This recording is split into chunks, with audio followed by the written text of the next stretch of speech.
Hello my scrappy friends, welcome back to my channel for another process video. Today I'm going to be working in a traveler's notebook spread. I know it's been a while. I actually thought I was done with this traveler's notebook, but when I was cleaning out my workspace and I came across it, I opened it up and lo and behold, I still have a couple more layouts to do. So if you're just now watching this and you haven't seen any of the process videos, I do have a playlist below, in my tab, and you can definitely check that out. I will also link this up with the rest of them when I'm done. So, but stay tuned at the very end because I will have a flip through of not only my son's completed traveler's notebook when we went to Hawaii, but also my daughter's as well. So definitely stick around at the very end. Now, one of the goals that I set for myself when I started this back in 2018, because it was 4 years ago, I can't believe it. I told myself, Desiree, try to use only scraps. And you know what? I have to say, about 98% of my layouts were made all with scraps. And I didn't have any design in mind. I kind of just play around with the papers and see where they fit, what looks good to me, and that's what I do. And to me, it's very freeing, very kind of stress-free. It's kind of like putting a puzzle together in my, playing with paper, seeing what fits, and just going from there. Just not even overthinking, just gluing it down and keep on moving. Now I did have this basic gray knee highs and bow ties, I think, collection. I don't have, actually I do think I have that paper, but I had only 5 stickers from the sticker sheet and I told myself, we're going to try to use every single one of them. So I came pretty close, but I put the 2 photo corners on obviously my son's photo, and then I grabbed this @ sign because I thought, you know what, I could kind of make this work with the title. So another goal that I set for myself was to stamp a lot in their traveler's notebooks because I love stamps. I don't use them enough. But I have to say I used them a ton in their traveler's notebook. It also just helped kind of design with the paper, and I really like my notebooks very flat. I don't like them bulky at all. Just my preference. I mean, there's nothing wrong for having bulky, but I just like to keep everything kind of flat, especially with a traveler's notebook. And one thing that I am kind of not leaning, but kind of making it sure that I do this from now on is I'm trying to put the paper all the way at the end of like any scraps that I put, I glued it to the very end, not in the center of the notebook. And that is because I really like the Citrus Twist Life Crafted albums. I really want those. They are definitely on my wish list. And so that's gonna just have to go and, I try to create a little scrappy budget where I put it, a little bit off to the side and let it build so I can get a little something every now and then. And that is definitely what I'm gonna put on my list because I think for now I do have these covers that I got at Hobby Lobby, and again, you'll see that at the very end. That I got super cheap. They were, I think, normally $20 that I got them on clearanced out, like 80% off for like $5 or $6. So you'll see what that one is. And those are fine. I'm actually going to keep those. I do not want to, buy extra just because. But once I need more places to hold my notebook, that's what I'm going to get. All right, so again, I'm trying to repeat whatever's on the left on the right, but a different design. So again, I'm stacking my papers. I was able to use that orange scrap that I really wanted to use on the other side. And then now I'm just trying to figure out where I'm going to place the photograph without it looking, covering up too much is what I didn't want to do. I really didn't want to cover up too much of that scrap paper because I really liked that chatterbox, but as you know, I already glued it because I was trying not to overthink. It ended up working out just fine. It ends up looking really good. Now, see, did you see what I just did with that sticker? It had a car on it, had nothing to do with the photo. All I did was just add it as another layering piece. So I'm going to do the same thing with this sad face. I'm going to cut that in half because I have the black polka dot photo corners on the left. I need to bring a little bit black over here on the right as well. So what I'm going to do is just, again, layer them up, not overthink about them. I did overthink on this one, but I cut a lot of that out because I was hem and hawing of where I want it. And I'm going to go ahead and glue that down. And I think also, yeah, here I'm starting to glue. Now I'm going to start working on the title.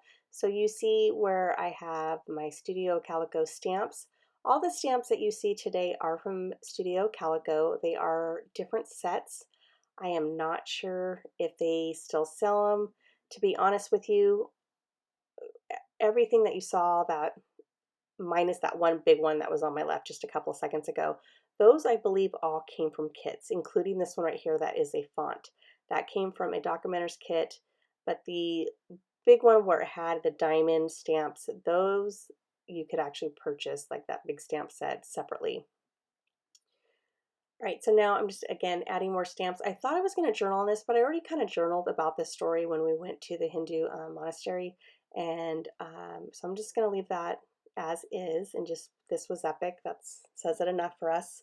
And then I'm going to add a heart, bring some more of that orange that I really like. It's like a rust orange, and I think it's beautiful. And then I'm going to work on the back side of the paper, and I'm going to kind of keep it really close to like my daughter's, where I have this frame that I got in Studio Calico's Documenter kit, and then I'm going to cut that down and add a few more papers. And then I thought I was going to use my quick cuts to create a title, but instead I found the perfect stamp, and you will see that in the end. All right, so stay tuned, like I said, to make sure that you get to see the entire flip through. You're definitely going to want to check that out, and then also some close-ups. All right, everybody, thank you so much, and I'll talk to you soon. Bye.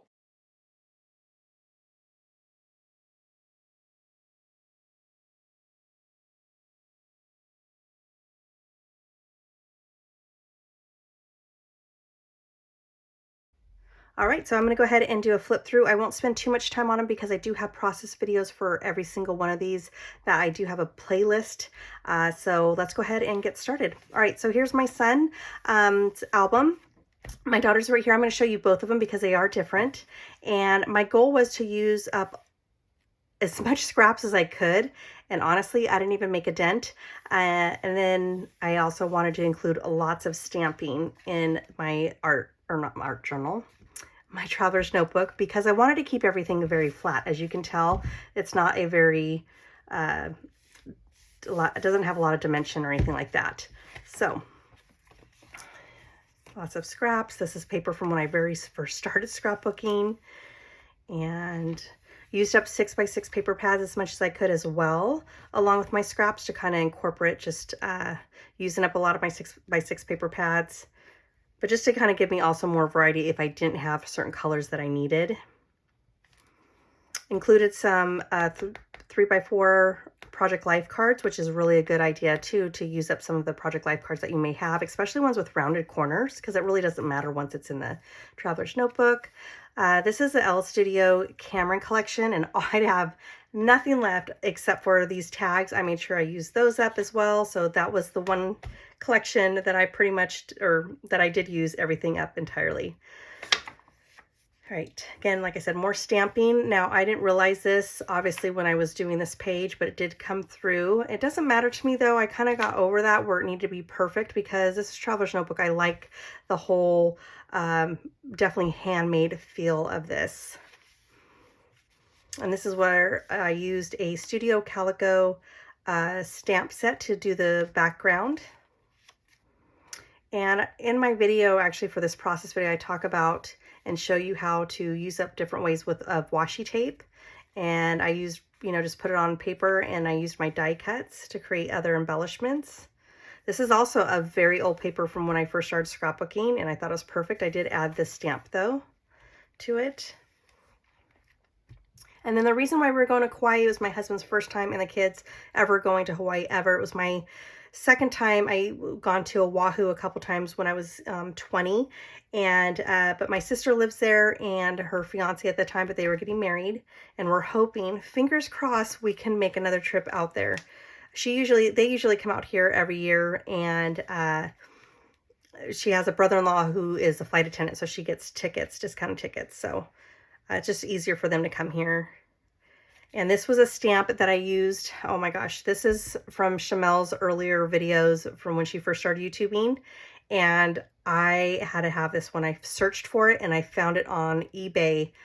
So I was really stoked about that, because I absolutely love this stamp. It's beautiful. using old Stickerpotamus stickers, and again, making my own embellishments with die cuts and stamps. And then you obviously saw this one because I just made it using lots of scraps. I actually used the last bit of that paper. I was so excited. And then this is actually how I finished it off. You didn't see me add these at the end or this stamp, but that's how I ended it, which I thought was perfect. Like, what an experience, because my kids have never experienced anything like that before. So they just could not believe their eyes. And yes, they all both want to get back there very soon. All right, so here's my daughters. And again, just see, you know, just to compare how different they are. But again, using stamps, just using a different type of airplane stamp. Using Jolie's Boutique, I really wanted to use those up because I still think they're so cute. I know it's not very popular, but I still use stuff that's not popular. If I love it, I'm going to use it. And I thought this tree was adorable. Using some washi tape. And I don't know about you, but I definitely add extra adhesive so it doesn't come off, because I've had others where that was peeling off when I used it. Again, making my own embellishments with washi tape. And then some papers I did use that were whole pieces. If I didn't have paper, you know, that I was going for the feel, I would just make my, or not make my own, but I would just go through my stash, because to me, I'm still using up stuff. This was a great place. I was a little nervous that maybe it wouldn't have survived because of COVID, because obviously they were very strict about, probably the strictest out of any states, because due to small hospitals. I think my sister said they only had 4 ICU beds. It's a very tiny island where their hospital is small, so they could not take that risk. But she said no, that the ice cream place is still open, which I'm so excited for when we go there next time. Made my own background with a stencil. And this was our favorite place where the locals actually, you will see this a lot, where they'll take trees, branches and rope and bamboo and create their own swings and forts and stuff. Super fun. And then, whoops, did I skip one? Yep, the wedding. Queen's Bath. This place was amazing. Definitely was a hike to get to, and there is a warning sign when you first start, because when you get to the very end, before you actually step into this kind of area, they actually have a, you know, how many people lost their lives on here. So we stayed clear from the cliff part, because especially if it was very windy, sometimes that's what happens, where a gust of wind and will take you off, and very dangerous. So we made sure we just stayed here. I mean, a lot of people do it. As you can see, I mean, definitely could check it all out without having to go to the edge. Here's the Hindu monastery that we went to. And then we went and we had a great tour guide, because my brother-in-law is a native there. So it's always good for him to show us around and tell us a lot of history, which was amazing. And because my son went on a father and son excursion, I couldn't get my daughter into the horseback one. They were completely full. So her and I did like a mother-daughter day doing miniature golf. And then that's how I ended hers. And that's it, guys. So I do hope that you enjoyed this process video and this flip through with both albums. If you did, if you don't mind giving me a thumbs up, I'd really appreciate it. And if you are new to my channel, I do hope you consider subscribing. You all have a great day. Bye.